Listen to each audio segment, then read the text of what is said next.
मग आपल्या ठिकाणी असलेला आत्मप्रकाश, त्या आत्मप्रकाशाच्या माध्यमातून आपल्याला स्वतःच्या आत्मप्रकाशामध्ये स्वतःचा आत्मप्रकाश प्रकाशित करून आपल्याच आत्म्याच्या प्रकाशामध्ये आपल्याला हे ग्रंथांचं वाचन, आपलं ध्यान, संतांची संगत हे आपल्याला कधी लागते? तर आपल्याच ठिकाणी असलेलं ते आत्मतत्व ज्या वेळेला प्रगट होईल त्यावेळेला आपल्याला संतांचं दर्शन होतं. नाहीतर जगामध्ये जे काही चाललेलं आहे ते काय करतात? देव बाहेर दाखवतात आपल्याला, पण ती पहिली पायरी आहे. ते काय करायचे नाही का? ती पहिली पायरी आहे. मग आपण पहिल्या पायरीवर किती दिवस थांबायचं? आपण अजून पहिलीलाच आहोत. मग आपण कधी जाणार कॉलेजला? कधी आपण इंजिनियर कधी होणार? डॉक्टर कधी होणार? मोठ्या मोठ्या पदांवर आपण कधी जाणार? तर ज्या वेळेला आपलं शिक्षण पूर्ण होऊन आपण जगामध्ये फिराल तसं आपलं शिक्षण म्हणजे काय? आपल्या आतमध्ये असलेलं ते आत्मतत्व, त्या आत्मतत्वाची ओळख घेणं म्हणजे शिक्षण. संतांनी हेच केलं. कुठल्याही शाळेत गेले नाही. त्यांनी काय केलं? आपल्याच ठिकाणी असलेलं ज्ञान प्रगट केलं. आपल्याच ठिकाणी असलेला आत्मा त्यांनी जागृत केला. तो आपल्याकडे तोच आत्मा आहे. जो आत्मा तुकोबारायकडे होता, जो आत्मा ज्ञानोबारायकडे होता, जो आत्मा जनाबाईकडे होता. लिहिले का नाही? इंद्रापासून उंदरापर्यंत एकच तत्व भरलेलं आहे. पण त्यांनी काय केलं? संतांना शरण गेलं आणि त्यांनी प्रगट करून घेतलं आणि म्हणून त्यांना हे ज्ञान झालं. आणि आपण काय करतो? आपण शोधत बसलोय. आपण आपल्याला शोधत नाही, आपण जगाला शोधत बसलोय. आणि इथं जगाची सोडवणूक आपल्याला करायची नाही. पहिल्यांदा आपली सोडवणूक आपणच करून घ्या. आपले आपण करा सोडवणं, संसार बंधन तोडा वेगी. बघा काय लिहिले? आपली आपण करा सोडून. आपलीच आपल्याला सोडून करता यायला पाहिजे. आणि ती सोडून करण्यासाठी ज्ञान आपल्याच ठिकाणी ज्ञान पाहिजे. असं ज्ञान आपल्या ठिकाणी प्रगट करायला पाहिजे. असा विवेक आपल्याकडे आपण निर्माण करायला पाहिजे की ते परब्रह्म जे जगामध्ये व्यापक आहे तेच आपल्याकडं सूक्ष्म रूपाने आहे आणि सूक्ष्माकडून व्यापकतेकडे जाता येतो. पण पहिल्यांदा सूक्ष्मच जायला पाहिजे. आपण सूक्ष्मच नाही ओळखलं तर व्यापकतेकडे कसं काय जाता येईल आपल्याला? जे सूक्ष्म आहे तेच व्यापक होतो. लिहिलं का नाही? माहिती आपल्या 8व्या अध्यायामध्ये माऊली सांगतात की नाही की गगनाहुनी जुने अणुहुनी साने जयाचेनी विश्व चाले. ज्ञानोबाला सांगतात 8व्या अध्यायामध्ये गगनाहुनी जुने म्हणजे गगनापेक्षा गगनाला कवेत घेईल असं ते आत्मतत्व आहे. आणि परमानाहुनी साने म्हणजे अणुरेणूपेक्षा सूक्ष्म आहे ते. जयाचेने विश्व चाले, ज्याच्या शक्तीने संपूर्ण विश्व चालतो. आणि तीच विश्वामध्ये व्यापक असलेली शक्ती प्रत्येक माणसाकडे आहे, प्रत्येक जीवाकडे आहे. पण ते माणसाला फक्त अधिकार आहेत ती शक्ती प्राप्त करायची आणि त्या शक्तीशी एकरूप होऊन आपल्याला ध्येय ठेवता यायला पाहिजे. फक्त मनुष्याला अधिकार आहे भक्तीचा, बाकी प्राण्यांना नाही आहे. आणि म्हणून आपल्याला आपण जर हा ज्ञान प्राप्त करून घेतला नाही तर मनुष्यालाच संतांनी प्राणी असं संबोधन केलेलं आहे.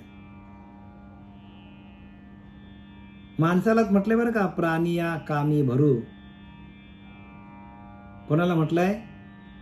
प्राण्याला नाही. प्राण्याला प्राणी तर आहेतच, पण माणसाला म्हटलंय प्राणी या कामी भरू. प्राणी कामी भरू म्हणजे प्राणी या कामी भरू म्हणजे प्राणी त्या काम वासनेमध्ये अडकलेला आहे. म्हणजे माणूस त्या काम वासनेमध्ये अडकलेला आहे. आणि देहाचे वरी आधुर म्हणजे देहावरती त्याचा खूप प्रेम आहे. म्हणून पडला विसरो आत्मबोधाचा. आत्मबोधाचा विसर पडलाय माणसाला. का तर प्रत्येक माणूस प्राण्यासारखा वर्तन करतो आणि तो माणसासारखा वर्तन केला तर आपणच परब्रह्म आहोत असं ज्ञानोबराया सांगतात. प्राणी या कामी भरू देहाचे वरी आदरू म्हणून पडला विसरू आत्मबोधाचा. म्हणून आपल्याच आत्म्याचा बोध आपल्याला होत नाही, विसर पडलाय. आपल्याला आपल्याच आत्म्याचा विसर पडलाय. आपण देह नसून आपण आत्माच आहोत. पण हा विसर पडलाय का तर काम वासनेने, क्रोधाने, लोभाने माणूस काय झालाय, अडकलाय त्याच्यामध्ये. माणूस गांजलाय. मलिनता आली देहाकडे, बुद्धीकडे मलिनता आली, अंतःकरण मलिन झाला आणि म्हणून आपण आपल्याच त्या आत्मतत्वाला, आपल्याच आत्मबोधाला आपण विसरलोय बरं का. आहे तुमच्या आमच्याकडे तो परमात्म तत्व आहेच. तुम्हीच परब्रह्मात, अहम ब्रह्मास्मी, आपणच परब्रह्म आहोत. पण आपण त्याला विसर पाडणारे आपल्याला जे आहेत ते विषय आपल्याकडे आहेत, तो अहंकार आपल्याकडे आहे. ह्या प्रपंचामध्ये प्रत्येक माणूस अडकलेला आहे. आणि ज्या वेळेला श्री गुरु भेटतात, आपल्या डोक्यावर हात ठेवतात, त्यावेळेला आपल्याला बोध देतात, अनुग्रहित करतात आपल्याला आणि सांगतात की तुम्हीच ते परमतत्व, तूच आहेस, असं आपल्याला अनुभूती आणून देतात. हम ब्रह्मास्मी, आपणच परब्रह्म आहोत. पण हे कळण्यासाठी तसा सद्गुरू जीवनात यावा लागतो. आणि म्हणून समर्थ रामदासांनी काय लिहिलंय, ज्याच क्षणी अनुग्रह दिला त्याच क्षणी मोक्ष झाला. आपल्याला अनुग्रहित करतात. ज्याच क्षणी अनुग्रह दिला याचा अर्थ काय, ज्या क्षणी साधूची कृपा होते, ज्या क्षणी संतांची कृपा होते, त्या क्षणी आपल्याला असा अनुभव येतो की साक्षात परब्रह्म आहोत, आपणच साक्षात परब्रह्म, आपणच परब्रह्म आहोत, असा साधकाला प्रत्यक्ष अनुभव येतो बरं का. प्रत्येक साधकाला अनुग्रहाच्या माध्यमातून आपणच साक्षात परब्रह्म आहोत असा आपल्याला अनुभूती येते आणि म्हणून त्याला अनुग्रह म्हणतात. आणि म्हणून समर्थ रामदासांनी लिहिले, ज्याच क्षणी अनुग्रह दिला त्याच क्षणी मोक्ष झाला. मोक्ष म्हणजे काय, मोक्ष म्हणजे साक्षात आपणच परब्रह्म आहोत. आणि मग जर आपणच आपल्याला परब्रह्माची आपल्याला अनुभूती आली तर आता आपण कुठे जाणार सांगा मला. आपणच परब्रह्म आहोत. प्रत्येक जीव हा ईश्वर आहे. आणि ज्ञानेश्वरी गीता पण हेच सांगतो, ममैवांशो जीवलोक, ममैवांशो जीवलोके जीवभूत सनातनम. ममैवांशो जीवलोके म्हणजे प्रत्येक जीव माझ्या वंशातला आहे, माझ्या कुटुंबातला आहे. वसुदेव कुटुंबकम, सरळ सरळ लिहिले की नाही. पण आपण त्याचा विचार का करत नाही. आपल्याला तसा बोध देणारा, अनुग्रह देणारा गुरु मिळत नाही. म्हणजे अनुग्रह आहे ना, अनुग्रह हाच आपल्याला 83,999 लक्ष योनीतून बाहेर काढू शकतो. एवढी अनुग्रहामध्ये शक्ती आहे. आणि त्या अनुग्रह देणारा गुरु जोपर्यंत जीवनात येत नाही, ज्याच क्षणी अनुग्रह दिला, रामदास स्वामींनी लिहिले आठव्या बघा, याच्यामध्ये रामदास स्वामींनी लिहिले दशक 8वा आणि समास 7वा, देव शोधन नाम. त्याच्यामध्ये शेवटीला लिहून ठेवले, ज्याच क्षणी अनुग्रह दिला त्याच क्षणी मोक्ष झाला. बंधन काय आत्म्याला, बोलूच नाही, आत्म्याला बंधन नाही म्हणतात. आत्मा कुठल्याच बंधनामध्ये अडकत नाही, त्याला बंधनच नाही. पण तो जन्ममरणाच्या फेऱ्यातून मुक्तच आहे.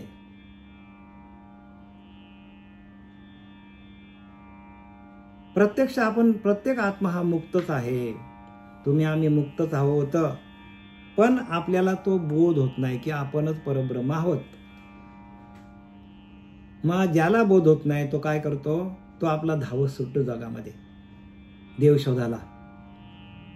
तीर्थाला जा, मंदिरात जा, नदीमध्ये आंघोळ करा, अशा अनेक प्रकारचे आपले बरं का भ्रम आहे आपला. देव इथे भेटेल, देव तिथे भेटेल, देव इथे भेटेल, असा आपला भ्रम आहे. आणि हा भ्रम कधी निवृत्त होतो? बघा, समर्थ रामदासाने लिहिले आहे की ज्याच क्षणी अनुग्रह दिला, ज्या वेळेला आपल्याला अनुग्रह दिला जातो त्याच वेळेला आपल्याला काय होतो? साधू बोध झाला तो नूरने ठेला. ज्ञानोबा सांगतात, साधू बोध झाला तो नूरून या ठेला, ठाईच मुराला. अनुभव म्हणजे काय? आपल्याला अनुभव येतो. ज्ञानोबा पण हेच सांगतात बघा. प्रत्येक संतांनी लिहून ठेवलंय, पण आपण संतांच्या मार्गावर नाही आहोत. आणि हीच आपल्याकडे काय? आपण अभागी आहोत. अभाग्या नरा पामरा हे कळेना लिहिले की नाही समर्थ रामदासांनी. म्हणून साधू बोध झाला. साधूच्या बोधातून आपल्याला ज्ञान होतं. प्रत्येक संतांनी बोधाच्या माध्यमातून गेले आणि त्यांना असा बोध झाला की आपणच परब्रह्म आहोत. अहम ब्रह्मास्मी. मी तो वासुदेव तत्वता, ते एकोहम शिवोहम. ते एक तत्व मी आहे, ते शिव तत्व मी आहे. आणि हा बोध ज्या वेळेला दिला जातो त्याच वेळेला माणसाला ज्ञान होतो. अन्यथा ज्याच्याकडे अनुग्रह नाही आणि ज्यांच्याकडे उघडा मंत्र आहे, मग त्यांच्याबद्दल आपण नाही बोलू शकत. कारण आपल्याला बोलण्याचा अधिकार नाही हो. कारण आपण काय करतो? आपण घडवायच्या मागे सगळ्यांना. आपण आपल्याच आत्मतत्वाशी आपण एकरूप करण्याचं काम आम्ही करतो. संतांचं काम काय? तुमची स्वतः आहे मी कोण, आपण कोण आहोत, आपण कोण आहोत, कशासाठी आलोय, काय करायला पाहिजे, ह्याचं ज्ञान माणूस घेत नाही. आपण कोण आहोत? तुम्ही कोण आहात हो? प्रत्येक माणूस हा कोण आहे याची ओळख घेत नाही.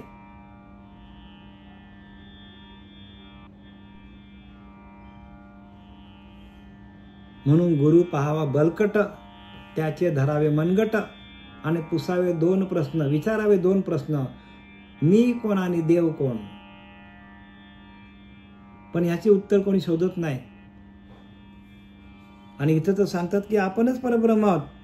मग आपण परब्रह्म आहोत तर मग आपल्याला त्याचा बोध झालेला आहे का? अनुग्रह आहे का आपल्याकडे? अनुग्रहाच्या माध्यमातून आपल्याला याचा बोध होतो. ज्यावेळेला आपण ध्यानाला बसतो त्यावेळेला आपल्या संपूर्ण देहाचा विसर पडतो आणि त्या आत्मतत्व रोम रोम आपलं भजन करायला लागतो. काय वेळेला माणूस मूर्छित होऊन पण पडतो अनुग्रहाच्या प्रक्रियेतून. संपूर्ण देहाचा निराश होतो. म्हणून ज्याच क्षणी अनुग्रह दिला त्याच क्षणी मोक्ष झाला. बंधन काय आत्म्याला बोलूच नाही हो. बंधन आत्म्याला नाहीच आहे बरं का. आपल्याला बंधन कुठल्याच परिस्थितीत नाहीये. पण बंधन निघण्यासाठी आपल्याला त्या बोधावर आरूढ व्हावं लागेल आणि तो बोध आपल्या हातात यायला पाहिजे. जोपर्यंत आपल्या हातात बोध येत नाही तोपर्यंत आपल्याला सगळ्या आपल्या कल्पनाच आहेत हो. आपल्याला काय अनेक प्रकारचे प्रॉब्लेम आहेत. म्हणून आपल्याला बोध व्हायला पाहिजे. आणि तो बोध देणारा गुरु आपल्या जीवनात जोपर्यंत येत नाही तोपर्यंत खरा परमार्थ आपल्या हातात येऊ शकत नाही. म्हणून अनुग्रहाच्या माध्यमातून हे सगळ्या क्रिया घडतात. आता आपण जे काय माहिती दिली, आता आपण वळूया एकनाथी भागवताकडे. एकनाथी भागवत अध्याय 22 आणि ओवी क्रमांक आहे 686 पर्यंत आपण आलेलो आहोत आणि 687 ला आपण सुरुवात करायची. एक ताडीती पाडिती, एक नाना परी गांजिती, तरी अंगीची ढळीना शांती, विवेक सांगती सज्जना. बघा इथे नाथ बाबा आपल्याला सांगतात, संतांच्या बद्दल सांगतात बरं का.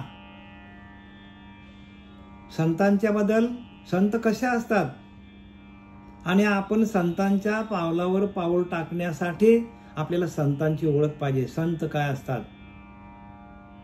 संत म्हणजे काय की जे शांत असतात, अखंड शांत, त्यांच्याकडे अखंड शांती नांदते आणि जे सच्चिदानंद स्वरूप असतात.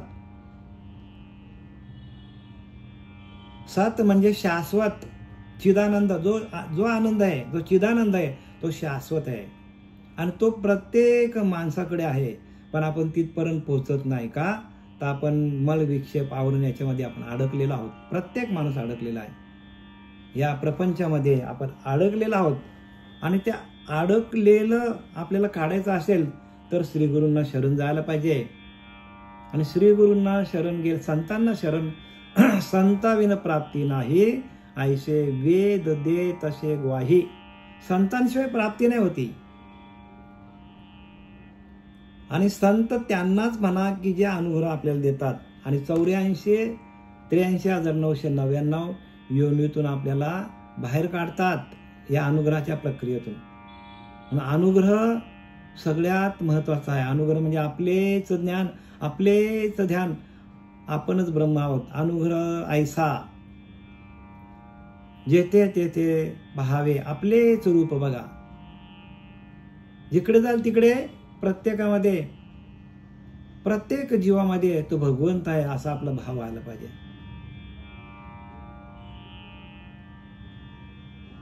अनुग्रहकारी भ्रमाचा निराश बघा. आपल्याकडे असलेलं संपूर्ण भ्रम त्याचा निरसन होतो. भ्रम निघून जातो आपल्याकडनं. करी अज्ञानाचा नाश तात्काळची, अज्ञानाचा नाश करून टाकतो ताबडतोब एका सेकंदामध्ये. मग ज्यांच्याकडे अनुग्रह नाही त्यांना ज्ञान कसं होईल? कारण इतर तर लिहितात अनुग्रह करी भ्रमाचा निराश अज्ञानाचा नाश. मग ज्यांच्याकडे अनुग्रह नाही त्यांच्याकडे अज्ञान आहे समजायचा. हे बरं का, संत सांगतात, आम्ही नाही बोलत. ज्यांनी अनुग्रह घेतला नाही त्यांच्याकडं अज्ञान, संपूर्ण अज्ञान आहे त्यांच्याकडं. जो अनुग्रहाची प्रक्रिया करत नाही, जो अनुग्रहाचा ध्यान करत नाही, तो ध्यानाला बसून अनुग्रहाची प्रक्रिया समजून घेत नाही, त्यांच्याकडे अज्ञान असं सांगतात संत. आम्ही बोलत नाही बरं का, संतांनी लिहून ठेवले. आणि म्हणून संत सेवा उत्तम देवा. अनुग्रह करी भ्रमाचा निराश अज्ञानाचा नाश तात्काळची ताबडतोब. म्हणून ज्याच क्षणी अनुग्रह दिला त्याच क्षणी मोक्ष झाला. बंधन काय आत्म्याला बोलूच नाही. आत्म्याला बंधन नाहीये, कुठल्याच प्रकारचं बंधन आत्म्याला नाही. पण आपण आपल्याच काय कल्पनेतून, आपल्याच प्रपंचातून आपण त्या आत्म्यावरती काय करतो? आत्म्याला बंधन नाही, पण आपण काय करतो? मल विक्षेपाने आवरण आलेले आत्म्यावर आहेत ते काढण्यासाठी श्रीगुरूंना शरण जायचं आणि त्याच्यासाठी अनुग्रह घ्यायचा. आणि अनुग्रह घेतल्यानंतर मग आपण मुक्त होतो. ज्याच क्षणी अनुग्रह दिला त्याच क्षणी मुक्त झाला. मुक्त म्हणजे मोकळा झाला तो. पण ही प्रक्रिया आहे. आणि या प्रक्रियेवर आम्ही बरं का जास्तीत जास्त का बोलतो? तर प्रत्येकाने अनुग्रहाचं चिंतन करा. हे संतांनी लिहिलं आहे. आम्ही आमच्या मनाचं काहीही सांगत नाही. एक ताडीती पाडीती एक नाना परी गांजेती बघा. संतांना काय करतात?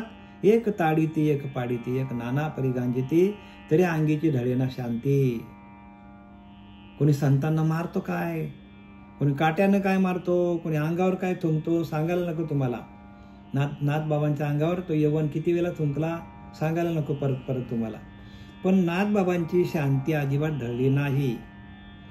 उलट त्यांनी सांगितलं की माझ्या काहीतरी 100 आंघोळ्या बाकी होत्या त्या मी केल्या आणि त्या तुझ्या अंगावर थुंकण्याने काय झालं की माझ्या आंघोळ्या झाल्याने मी अजून शुद्ध झालो. पण शेवटीला त्या यवनाला पायावर लोटांगण घालावं लागलं. एवढी शांती बघा. आणि ही शांती येण्यासाठी परमार्थ आहे. परमार्थ शांतीचा आहे. शांती यावी. आणि काय सांगतात तिथे? तरी अंगीची ढळेना शांती विवेक सांगाती सज्जना. अंगातली शांती अजिबात ढळत नाही. तुकोबारांना काट्याने मारलं, गरम पाणी टाकलं तरी अंगाची शांती ढळली नाही. ज्यांनी मारलं तुकोबारा गेले त्यांना तेलाची वाटी घेऊन. तुकोबारा त्यांच्याकडे गेले तुमचे हात दुखले असतील म्हणून मारताना. म्हणजे बघा किती प्रक्रिया आहे. परमार्थ एवढा शांतीचा आहे. आणि ती शांती जर आपल्याला मिळाली तर आपण देव झालोच समजायचा. संत देव का झाले? म्हणून संततेची देव, संततेची देव निमित्त त्या प्रतिमा निमित्ताला आहेत आपल्याला. तुम्हाला आम्हाला सगळ्यांना बरं का, प्रतिमाचं पूजन करायचं ना असं नाही, पण निमित्ताला करायचं. परमात्मा आपल्या आतमध्येच आहे. प्रतिमाची पूजा करता करता करता आपल्याला आपल्या आतमध्ये असलेली शांती आपल्याला प्रगट करता, आपल्याकडे प्रस्थापित करता यायला पाहिजे. शांती आतमध्येच आहे, पण आपण तिथपर्यंत पोहोचत नाही का? आपल्या अंतःकरणावर आलेली हे आवरण आहेत, हे आवरण आपल्याला बाजूला काढता येत नाही. आणि ती आवरण एकदा बाजूला झाली आपणच परब्रह्म आहोत, कुठे जायची गरज नाही. एक ताडी ती पाडी ती, एक नाना परी गांजती, त्याला अंगीची शांती ढले ना बघा. विवेक सांगा ती सज्जना. का? तर सज्जनांच्याकडे विवेक आहे हो. म्हणजे चांगलं काय वाईट काय कळतं त्यांना. सज्जनांना काय कळतं? चांगलं काय वाईट काय, पाप काय पुण्य काय, सार काय असर काय, विवेक काय अविवेक काय, अमृत काय विष काय, सगळं कळतं त्यांना. आणि आपण सगळं एकसारखाच बघतो. पण समर्थ सांगतात अमृत विष एक म्हणते. अमृत आणि विष एकच आहे का? अमृत विष एक म्हणते, पण विष खाता प्राण जाते हो. विष खाल्लं तर प्राण मरून जाईल माणूस. तसा आपण काय करायला पाहिजे? चांगलं काय वाईट काय याचं सॉर्टिंग करता यायला पाहिजे. आपण चांगल्याला पण चांगलंच म्हणतो आणि वाईटाला पण चांगलं म्हणतो. आणि म्हणून आपली गफलत होते. गफलत. चांगलं ते चांगलंच आहे, वाईट ते वाईटच आहे हो. पण वाईटाला पण आपण चांगलं समजतो. तर तसा करू नका. इथे काय अमृत विष एक म्हणते, विष खाता प्राण जाती. कुकर्मे होई फजिते, सत्कर्मे वाढी कीर्ती. इथं जे कुकर्म करतात जास्त त्यांच्या मागे दुनिया आहे, आणि जे चांगलं करायला जातात लोकांचं त्यांच्या पाठीमागे कोणीच नाही. हाच तर विवेक आहे ना हो. विवेक कशाला म्हणतात? की चांगलं काय वाईट काय, आणि विवेकाचं फल आपल्याला काय. म्हणून काय लिहिले ते की वैराग्य योग ज्ञान ध्यान त्यांचे फळ ते शांती जाणं. शांती हे फळ आहे. कशाचं फळ आहे? तर त्यासाठी साधूंकडं वैराग्य होतं. आणि ते काय करायचं? योग करायचं. म्हणजे जीव शिवाचा ऐक्य करून त्या जीवाला शिवतत्वाशी एकरूप करून अखंड भजन करायचे. त्याला ध्यान म्हणतात. ध्यान करायचे. म्हणून वैराग्य योग ध्यान आणि ध्यानातून ज्ञान, म्हणजे त्या स्वरूपाचं ज्ञान त्यानं होतं. त्याचे फळ ते शांती जाणं. बघा यांचं फळ काय? या सगळ्यांचं फळ आहे. फळ काय आहे? तर शांती आहे. शांती हेच फळ आहे बरं का. आपण काय समजतो? आपल्याला चांगली गाडी आली म्हणजे देवाच्या भक्तीचा फळ मिळाला. आपल्याला बंगला आला, गाडी आली, प्रॉपर्टी आपल्याला भरपूर झाली, आपल्याकडे दान करायला लागला माणूस प्रॉपर्टी आल्यावर. पण इथं तर सांगतात की वैराग्य योग ज्ञान ध्यान त्यांचे फळ ते शांती जाणं. शांती हेच फळ आहे. शांती काय आहे? मग आपल्याला आता फळ मिळालं का? शांती आपल्याकडे आली का? बघा, आपल्याकडे शांती आली असेल तर मग आपला झाला सफल व्यापार. इथे येऊन तुकोबारासारखा व्यापार आपला सफल झाला असं समजायचा. पण आपल्याकडे शांती नाही येत महाराज. आपण अशांतच आहोत शेवटपर्यंत.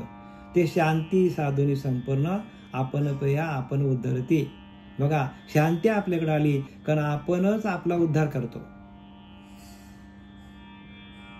ते शांती साधुनी संपूर्ण. साधूने काय केलं? संपूर्ण शांती साधून घेतली. आणि आपण उद्धरती. आपलाच उद्धार आपण करतो. मग एखाद्या माणसाकडे करोडो रुपये आले, मग त्याचा उद्धार होतो का? नाही हो, नाही उद्धार होत नाही. उद्धारासाठी आपल्याला शांती हेच शांती परते नाही धर्म. शांती हेच परब्रह्म आहे. शांतीच परब्रह्म आहे. आणि ती शांती आपल्याला बाजारात विकत मिळणार नाही. ती संतांच्या ठिकाणी आहे. आणि म्हणून आपल्याला त्यांनी जे काही लिहून ठेवलेलं आहे ते आपल्याला, आपण भाग्यवान आहोत, आपल्याला सगळं ऐकायला मिळतो. तुम्ही तर अजूनच भाग्यवंत आहात की आपले सच्चिदानंद सद्गुरू पांडुरंग देवकर बाबा, श्रीपाद बाबा, रामदास बाबा यांच्या कृपा आशीर्वादाने हे ज्ञान आपल्यापर्यंत, हा निरोप संतांचा पोचवण्याचं कार्य आम्हाला मिळाले. आम्ही पण भाग्यवान आहोत. हा संतांचा निरोप तुमच्यापर्यंत पोचवायचं काम करतो आम्ही. थुंका आणि जे मूत ते देहा माझीची उपजत, देहाचे देहास लागत, शोभते तो कोण मानी. बघा कसे विचार संतांचे, आणि याला विवेक म्हणतात हो. म्हणून विवेक वैराग्य दोन्ही प्रगटल्या हृदय भुवनी. विवेक कुठे प्रगट होतो? हृदयरूपी भवनामध्ये, हृदयरूपी प्रदेशामध्ये. नाथ बाबा सांगतात विवेक वैराग्य दोन्ही प्रगटल्या हृदय भुवनी, विषयावस्था सांडूनी जीव सोहमपणी वर्ते. किती स्पष्ट सांगितले बघा. विवेक आणि वैराग्य दोन्ही प्रगटल्या हृदय भुवनी, म्हणजे चांगलं काय वाईट काय हे आपल्याला जर समजायला लागलं, प्रगटल्या हृदय भुवनी म्हणजे आपल्या हृदयामध्ये वैराग्य आणि विवेक आपल्याकडे निर्माण झाला. प्रवेशल्या हृदय भुवनी, हृदयरूपी प्रदेशामध्ये ह्या दोन गोष्टी आपल्या प्रकाशित झाल्या, विवेक आणि वैराग्य. विषयावस्था सांडोनी, विषयावस्था सांडोनी, विषय काय करतात? आपोआप बाजूला होतात. जीव सोहमपणे वरती. बघा, जीव आपोआपच त्या नामाशी एकरूप होतो. कारण आपण स्वयंभू कोण आहोत? आपण स्वयंभू ते सोहम तत्वच आपणच आहोत. त्या सोहम तत्वाला प्रगट करायची गरज लागत नाही, ते तुम्हीच आहात. पण तुमच्याकडे विवेक नाही, वैराग्य नाही, हे दोन्ही जर तुमच्याकडे झाल्या, साधना नाही, भजन आपोआप चालूच आहे तुमचं. इथं तेच सांगतात विवेक वैराग्य दोन्ही प्रगटल्या हृदय भुवनी, विषयावस्था सांडूनी जीव सोहमपणे वरती. आपोआपच चालू होतो तुमचा नामाचा जप, आपोआप चालू होतो. पण आपल्याकडे विवेक नाही, वैराग्य नाही, त्याग नाही. या सगळ्या गोष्टी ज्या आहेत त्या संतांकडे होत्या.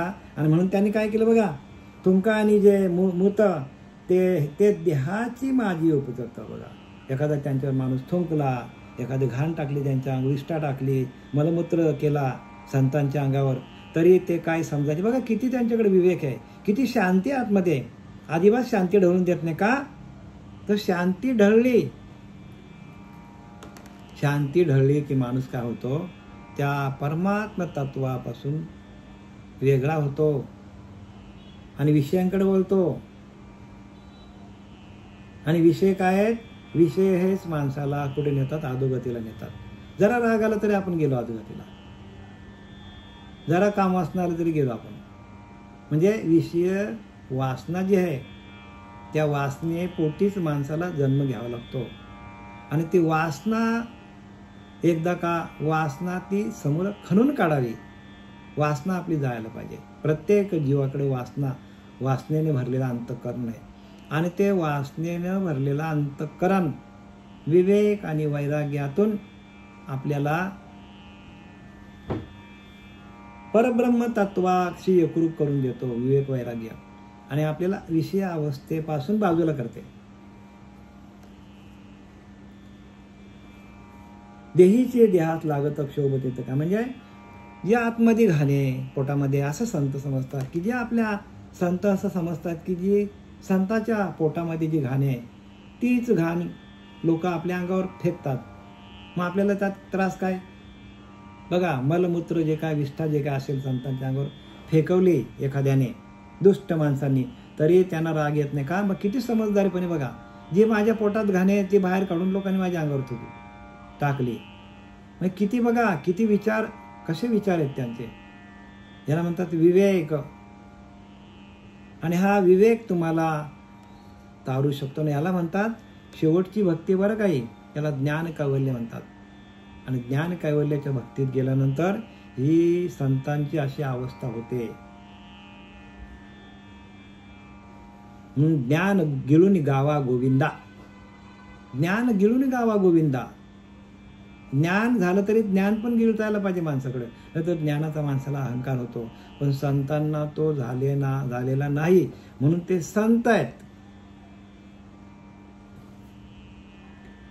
थुंका आणि ते मूत जैसे देह उपजे देहाचे अपत्य, देहाचे देहावरी खेळत दुःख ते कोणाचे. आतून घाण बाहेर काढली ना अंगावर टाकली, माझ्या आतमध्ये पण तीच घाण आहे.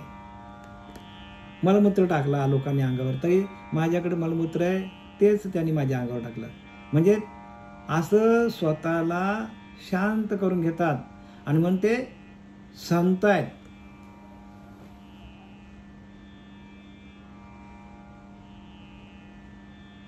का तर त्यांनी सत्वस्तूशी एकरूप झालेलं आहे. जी शाश्वत वस्तू आहे, जे शाश्वत परब्रह्म, ते आपल्या आतमध्ये आहे. आणि त्या शाश्वत वस्तूपासून जराही बाजूला होत नाही. आणि म्हणून संतांनी अभंग लिहिले की ज्यांचा कधीच भंग होत नाही असे ते अभंग. आणि एक अभंग आपण तुकोबारायचा सोडवला, ज्ञानोबारायचा सोडवला, नाथबाबांचा एक अभंग सोडवला ज्याने, त्याचा जीवन धन्य झाला. त्याला परमार्थ कळाला समजायचा. पण तो आत्मतत्वातून सोडवता यायला पाहिजे बरं का, आत्मबोधातून सोडवता यायला पाहिजे. नाही तर बरेचसे लोक असे आहेत की ते वरवरचे सांगतात आणि अभंग सोडवतात. तसं नाही. तुम्ही त्या ब्रह्मानंदामध्ये जाऊन त्या भगवंताचं ध्यान करून आलेलं चिंतनातून आलेले अनुभव, अनुग्रहाच्या प्रबोधाच्या चिंतनातून आलेले अनुभव जर तुम्ही मांडले तर तुमचा जीवन धन्य झाला प्रत्येकाचा. एवढे संतांचे अभंग. आणि तुकोबारायला, ज्ञानोबारायला, नाथबाबांना सोडू नका. त्यांना सोडलं तर परमार्थ बाजूला जाईल. आपल्या महाराष्ट्राचे संत आहे ते. आणि त्यांनी आपलं संपूर्ण आयुष्य वेचून तुमच्या आमच्या जगाच्या संतांच्या तुमच्या आमच्या कल्याणासाठी, आत्मकल्याणासाठी त्यांनी स्वतःचा देह काय केलाय, तर स्वतःचा देह त्यांनी खर्चून टाकला. स्वतःच्या देहाचे लाड प्यार केले नाही त्यांनी. का तर जगाच्या कल्याणात संतांच्या विभूती आहेत त्या. आणि अशा विभूतींचं ज्ञान आपल्याला आलं की आपली सुटका झाली समजायची. धरिता मारिता म्हणे देख, देह तितका पंचभौतिक, मारिता मारिजात दोन्ही, एक कोणाचे दुःख कोणाशी. बघा काय सांगतात की धरिता मारिता म्हणे देख, देहो तितका पंचभौतिक. असं समजतात की धरिता मारिता म्हणजे धरणारा आणि मारणारा, म्हणजे मार खाणारा देह आणि मार देणारा देह हा पाचाभूतांचाच आहे. स्वतःला किती शांत ठेवतात बघा. पाचाभूतांचा देह आहे, तो पाचाभूतांचा देह ह्या पाचाभूतांना मारतो. धरिता मारिता म्हणे देह तो तितुका पंचभौतिक, 5 भूतांपासून बनलेला आहे. मारिता मारिता दोन्ही, एक कोणाचे दुःख कोणाशी. कोण कोणाला दुःख देतं बघा. मारणारा पण काय लिहिले ज्ञानोबाला सांगतात की नाही, ते अग्नी काष्ठे खाये, काष्ठेचे अग्नी होय, तैसे मरते मारते स्वरूप माझे. बघा अग्नी काष्ठे खाये, काष्ठेचे अग्नी होय, तैसे मरते स्वरूप माझे. मारणारा पण मीच आहे, मरणारा पण मीच आहे, असं ज्याचा भाव तयार झाला, देव दुरी नाही त्याला. देव त्यांच्या आतमध्येच आहे.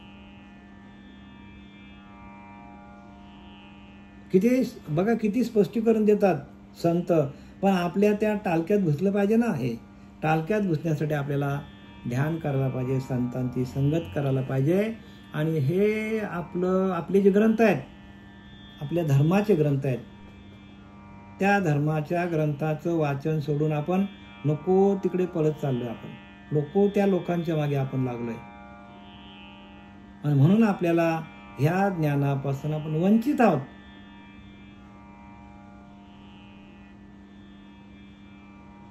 ऐशी सविवेक जासी शांती, चारी मुक्ती त्यांच्या दाशी होती. त्यांचा अंकेला श्रीपती यावरी प्राप्ती ते काही.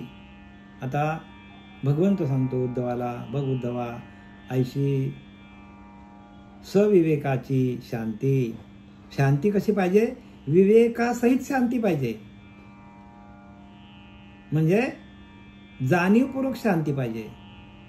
भगवंताचं पूर्णपणे ज्ञान झाल्यानंतर जी शांती येते, भगवंताचं आपल्याला स्पर्श झाल्यानंतर अनुग्रहाच्या स्थितीतून झालेली अवस्था, प्रबोधाच्या चिंतनातून आलेले अनुभव आणि यातून आलेला ऐशी सविवेक ज्याशी शांती, म्हणजे विवेक आणि वैराग्य हे ज्याच्याकडे आलं, विवेकासहित ज्याच्याकडे शांती आली, चारी मुक्ती त्यांच्या दाशी होती. बघा, सलोकता, समीपता, स्वरूपता, सायुज्यता या चारी मुक्ती दाशी होतात. आपल्या संतांच्या चारी मुक्ती दाशी झाल्या.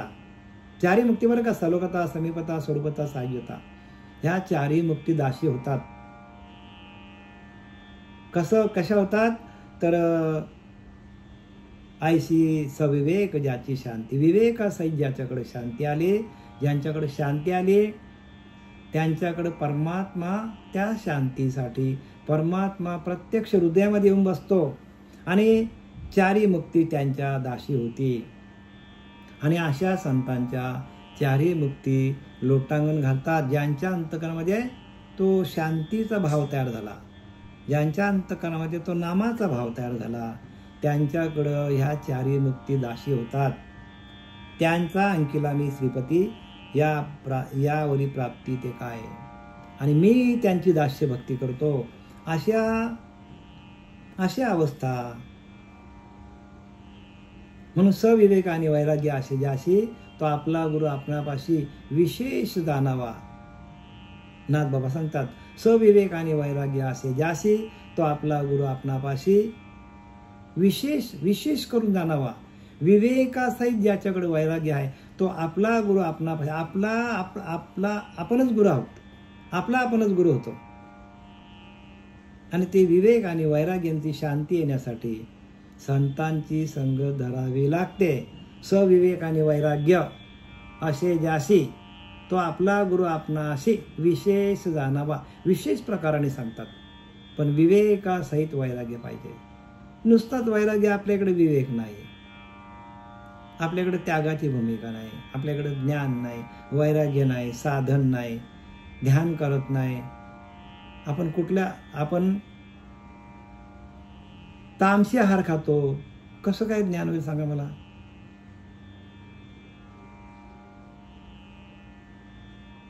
आपल्या अंतकरणामध्ये शांती प्रस्थापित झालेली नाही, ज्ञान कसं होईल? कारण देव कुठं आणतो? दया, क्षमा, शांती, तेथे देवाची वस्ती. आपण कितीला शिकलोय? 4थीला का 5वीला शिकलोय? आता तेव्हा समजलं का आपल्याला? ज्याच्याकडे दया आहे, ज्याच्याकडे क्षमा आहे, ज्याच्याकडे शांती आहे, तेथे देवाची वस्ती. मग आता देवाची वस्ती कुठे आहे? ही सगळी जी लक्षणं आहेत, ही सगळी जी शृंगारिक लक्षणं आहेत, ही फक्त संतांच्या ठिकाणी आहेत. आणि म्हणून संत त्याची देव आहेत. तेव्हा आपल्याला काय कळलं नाही? दया, क्षमा, शांती भिंतीवर लिहायची बघा आपल्या शाळेमध्ये, तेथे देवाची वस्ती. म्हणजे ज्याच्याकडे दया नाही, ज्याच्याकडे क्षमा नाही, ज्याच्याकडे शांती नाही, देव येईल का तिथे? म्हणून शांती मिळवण्यासाठी सगळी धडपड चालली जगामध्ये. शांती नावाची वस्तू जगामध्ये कुठलेही दुकान नाही शांतीचा. आणि ती शांती मिळवण्यासाठी संतांनी दुकानं उघडलीत.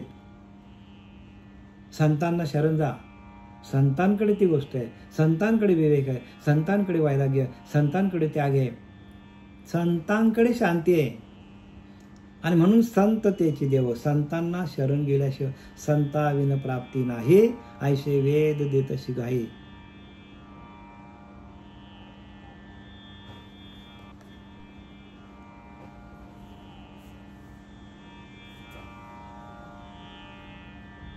बघा काय लिहिले ते, ऐशी सविवेकी ज्याशी शांती, विवेकासहित शांती पाहिजे. चारी मुक्ती त्यांच्या दाशी होती, चारी मुक्ती दाशी होतात. त्यांचा अंकिला मी श्रीपती, यावरी प्राप्ती कैशी. अजून काय प्राप्त पाहिजे तुम्हाला? मी त्यांची दास्य भक्ती नामरूपी जडले ज्याचे चित्त त्याचा दास मी अंकित. बघा, संतांकडे नामरूप आहे, संतांकडे नाम आहे, संतांकडे भजन आहे, म्हणून त्यांच्याकडे शांती आहे. तुम्ही भजन केला, तुम्ही ध्यान केला तर तुमच्याकडे ती शांती येईल.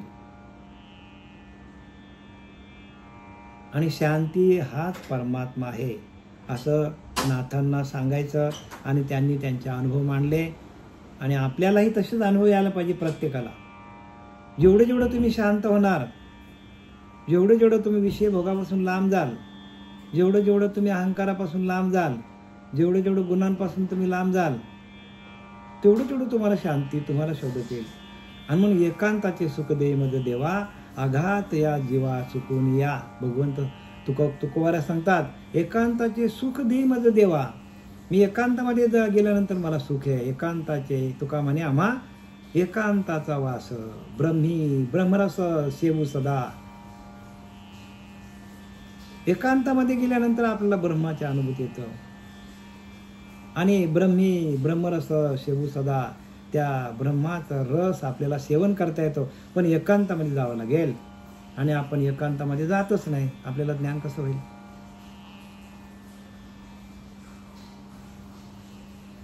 काय करायला पाहिजे? एकांत काल सारावा चिंतनी, एकांतवासी गंगा स्नानी तुकोबारा. एकांतवासामध्ये गंगा स्नान होतो. गंगा स्नान होतं म्हणजे काय? आपलं मन शांत होतो, आपलं मन निर्मल होतो. त्याला म्हणतात, मला सांगा,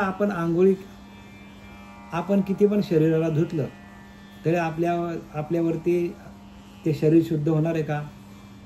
कारण समर्थाने लिहिले की हृदय सरीचा विटालं, त्या विटालाचेच आळून गाळ, त्या गाळाचेच केवळ शरीर आपले, ते निर्मलपणाचे सोळे केवी घडे. कसं काय? तो आलंय कुठून? आईच्या विटाळातून आलेलं शरीर. आणि तिथं तुम्हाला निर्मलता येईल का? निर्मलता कोणाकडे पाहिजे?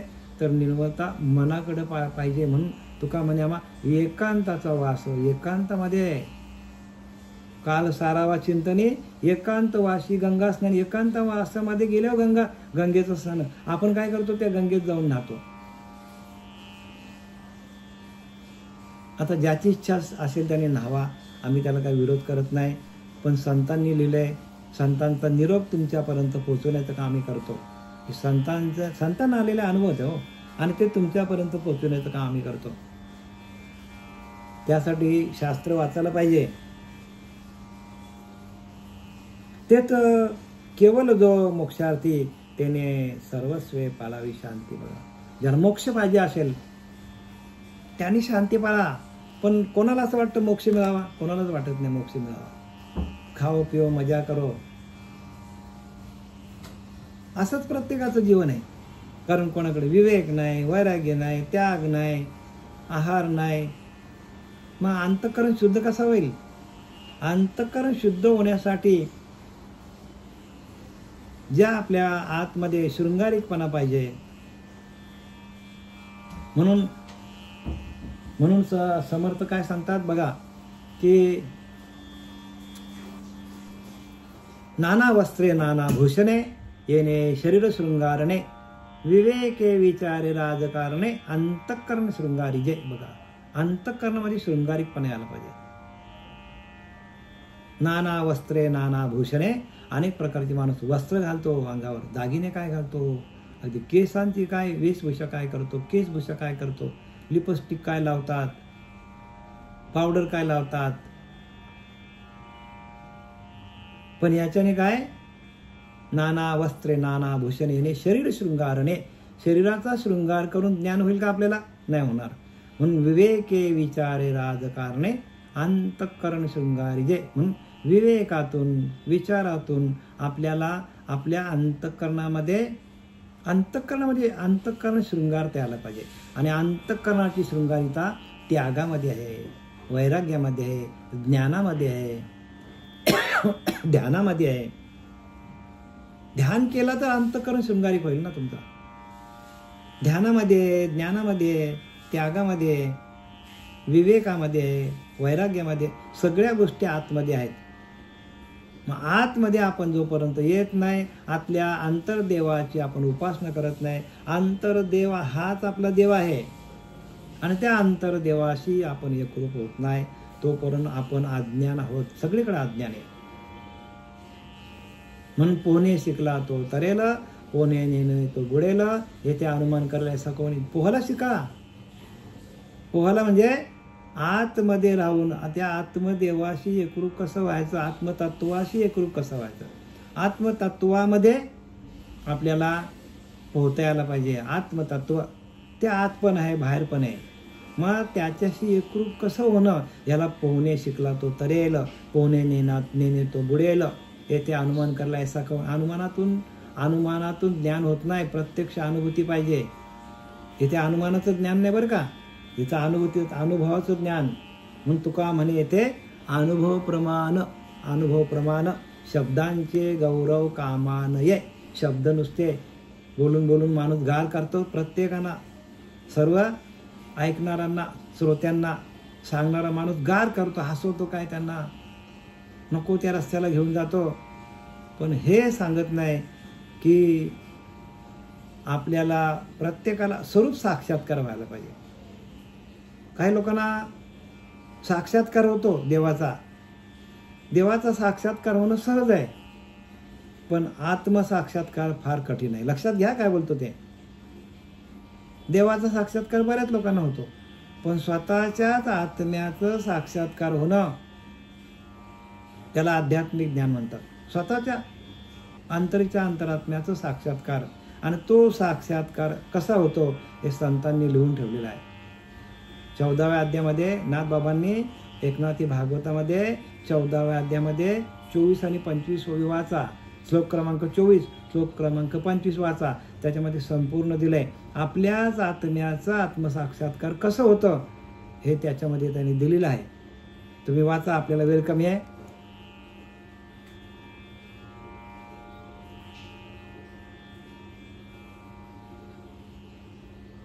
तेच केवळ जो मोक्षार्थी त्याने सर्वस्व पाळावी. शांती बघा, शांती नाही तर जमणार नाही बरं का. ते दुःख सागरावरती होय तारिती सुखरूप. आणि शांतीच काय करतो, दुःखाचा सागर जरी असेल, दुःखाचा सागर जरी एखाद्या वाट्याला एखाद्याच्या आला असेल, तरी पण काय करतो, त्याला सुखरूप बनवते. शांती काय बनवते, शांती. किंबहुना सोय जीवात्मया लाय, तेथ जे होय तया नाव सुख. त्याला सुख म्हणतात हो. ज्ञानोबा सांगतात किंबहुना सोय जीवात्मया लाय, जीवाची ना परमात्म्याची भेट होतो. तेथ जे होय, तेथ जी अवस्था होते. माणूस हसतो काय, गातो काय, नाचतो काय, उड्या काय मारतो, देवाचे गाणे काय म्हणतो. तेथ जे होय, अष्टसात्विक भाव होतात. तेथ जे होय तया नाम सुख. त्याला सुख म्हणतात हो. आणि तशी ऐशी अवस्था न जोडता पार्था, जे जिजे तेची सर्वता दुःख. अशी अवस्था जर आपली झाली नाही, आपल्याला आपल्याच आत्म्याचं साक्षात्कार झालं नाही, तर जे जिजे तेची सर्वता दुःख. जे माणूस जीवन जगतो ते सगळं दुःखमय आहे. असं 13व्या अध्यायामध्ये ज्ञानेश्वरी अध्याय 13वामध्ये ज्ञानोबा सांगतात. संतांची प्रमाण घ्या आणि त्याप्रमाणे ध्यान करा, त्याप्रमाणे ज्ञान घ्या. उगच वाकड्या तिकडे मार्गाला जाऊ नका. कारण ज्याला आणि हा मार्ग जो आहे, ज्यांनी मोक्षाची अपेक्षा केलेली आहे त्यांच्यासाठी हे सगळे ग्रंथ आहेत. आणि ज्याला असं वाटतं मोक्ष नको आहे, मग त्याला काय आपण काय बोलू शकत नाही. मग त्याला परत जन्माला यावं लागेल आणि जन्ममरणाच्या फेऱ्यामध्ये अडकावं लागेल. म्हणून हे ज्ञान कोणासाठी आहे, तर बद्ध, मुमुक्ष, साधक आणि सिद्ध. बद्ध आहे, मुमुक्ष सगळ्या विषयांनी बांधलेला आहे. त्याला विषयांचा कंटाळा आला, विषयाने त्याला खूप छल्ला. अनेक ठिकाणी त्याला विषयाने काय केलं, ह्याच जन्मामध्ये आडवं पाडलं, सलाख्याच्या बाहेर नेलं विषयांनी. आणि मग त्याला असं वाटायला लागलं जेलची सजा भोगून आल्यावर आता आपल्याला काय करायला पाहिजे, मुमुक्ष म्हणजे बाबा आपल्याला मोक्ष पाहिजे, जीव नको आपल्याला. आणि तोच जो मोक्षाची अपेक्षा करतो त्याला ज्ञान होतो. बद्ध, मुमुक्ष मग जो मोक्षाची अपेक्षा करेल तो साधक अवस्थेला जातो. मग तसा गुरु बघतो. साधक म्हणजे काय? जो श्रीगुरूला शरण जातो आणि श्रीगुरू त्याला ध्यानाला बसवतात आणि ज्यांची 6 विषयांची धक ज्यांची थांबली जाते, शांत होऊन जातो विषयांपासून, आणि तो साधक होतो. आणि मग साधकाचा सिद्ध होतो. ह्या पायऱ्या आहेत बरं का, एक एक पायऱ्या. त्या पायरीनं जायला पाहिजे आपण. आणि ह्या पायऱ्या संतांनी चढून गेल्या, संत चढून गेले आणि त्यांना अशा अनुभूती आली आणि आपल्यालाही तशीच अनुभूती येणार आहे. पण आपण संतांच्या मार्गाने जायला पाहिजे. म्हणून इथं काय लिहिले आहे?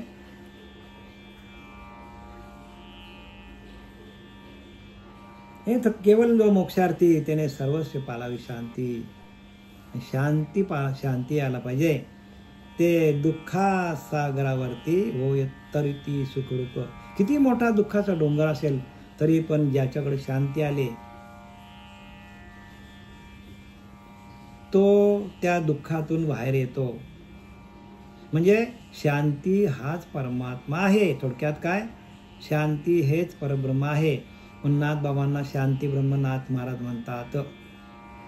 सगळ्यात श्रेष्ठ संत आपल्याकडे आहेत. आणि त्यांनी या भागवतामध्ये 18,000 ओव्या लिहिल्या. कोणासाठी? शांती, प्रत्येक जीवाला शांती मिळावी म्हणून त्यांनी आपलं शांतीत बितलेलं जीवन लोकांपर्यंत सांगण्यासाठी हा भागवत लिहिलेला आहे. वैराग्य योग ज्ञान वैराग्य योग ज्ञान ध्यान त्याचे फल ते शांती जाणं. वैराग्य पाहिजे माणसाकडे आणि योग पाहिजे, म्हणजे जीवशिवाचं ऐक्य पाहिजे. वैराग्यातून जीवशिवाचं ऐक्य होतो. वैराग्य नसेल तर जीवशिवाचं ऐक्य कसं होईल? ज्यांची वासनेकडे जास्त मन पळतो, ज्याची इंद्रिय वासनेकडे पळतात, मग त्यांच्याकडे वैराग्य आहे का? मग त्यांच्याकडे वैराग्य नाही तर त्यांना भोगाचं ज्ञान होईल त्यांना. आणि ज्ञान, आध्यात्मिक ज्ञान कसं आहे तर इंद्रियांच्या पलीकडे आहे, देहाच्या पलीकडे, मनाच्या पलीकडे. जितेंद्रिय ज्ञान आहे. ज्यांनी इंद्रिय जिंकले त्यांना हे ज्ञान येणार आहे.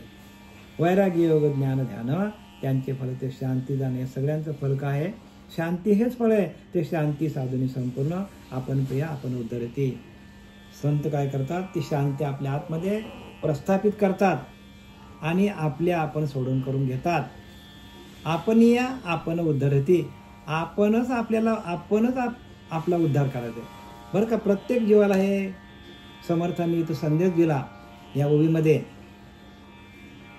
693 ओवीमध्ये आपले नाथबाबा सांगतात आपण या आपण उद्धरते. बघा शेवटची ओवी वाचतो आणि आता मी वेळ संपलेली आपली. वैराग्य योग ज्ञान ध्यान त्यांचे फल ते शांती जाणं. ते शांती साधुनी संपूर्ण आपण या आपण उद्धरते. ती शांती आपल्या आतमध्ये आली की आपणच आपला उद्धार करतो. मग शांतीसाठी काय करायला पाहिजे? ध्यान करायला पाहिजे, ज्ञान पाहिजे, अध्यात्म ज्ञान पाहिजे, आत्म्याचं ज्ञान पाहिजे, आत्म्याशी एकरूप कसं व्हायचं ते ज्ञान पाहिजे. आणि ते ज्ञानासाठी ध्यान पाहिजे आणि त्या ज्ञानासाठी आपल्याला वैराग्य पाहिजे आणि त्या वैराग्यातून आपल्याकडे विवेक प्रगट होतो. झालेली सेवा आपले सच्चिदानंद सद्गुरू श्रीपाद बाबा, सच्चिदानंद सद्गुरू पांडुरंग देवकर बाबा, रामदास बाबा, नारायण बाबा, नाना बाबा यांच्या चरणी समर्पित करीत आहे. कुंडली